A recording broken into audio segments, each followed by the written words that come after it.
Okay, the purpose of this video is to walk you through the progress evaluation forms, the how do you get the QVAS number, and then just where you're going to find all that information. So number one is you got to be able to find the packet for the patient you're going to be working on. This initial part, don't really worry about that too much. That's not really important for writing the note. What you're going to want to do is come over here to this side. This is the QVAS now. This is where we're going to calculate this, okay? And so you're going to see the patients. They're going to circle each one of these four. It's important that they do. If they leave one blank, then that will count as a 0, but it's really up to the front desk to ensure that they are answering these questions one by one. And so to calculate the QVAS, this is QVAS right here, okay? So to calculate this, we're going to take the answer for question 1, question 2, and question 4, and we're going to add those up. So a little bit of math.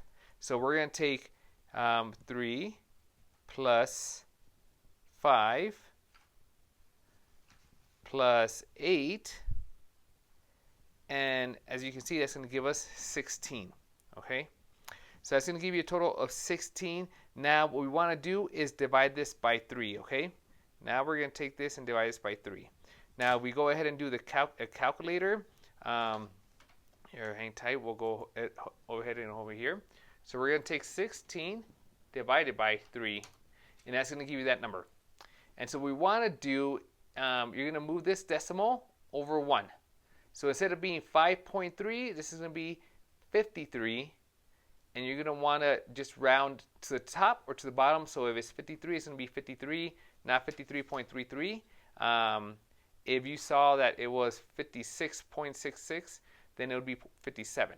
All right, so once we get that, now we come over here, and that's going to give us a percentage, and that percentage is going to be 53%. So in the indicated area, when we're putting the oats in, and I'll walk you through that, when we're putting the oats in, you're going to want to make sure you enter that number, okay?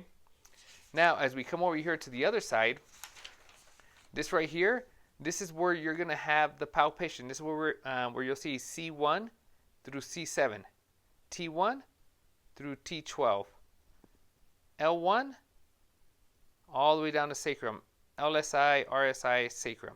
Okay, so now if you do notice that if we do any palpation for knees, we'll go ahead and specify there, so you can go ahead and put that in into the note. If not, you won't see that there. And down here, this is going to give you your diagnosis. This is the assessment. Here's the treatment and the frequency. And these are the numbers that you're going to put. So this one right here first is going to be lumbar. So LSI diagnosis. And that's where you see DX is diagnosis. So you'll click on the L box and type 8. Okay. Assessment, you're going to click 1. Treatment, you're going to click these 4 buttons in order. 1, 4, 9, B. And frequency, you're going to tap that in order 2, 4. Now, what I'm going to show you right now is just working on this form right here. We're just going to go ahead and quickly do a note, so that way we have all our information here.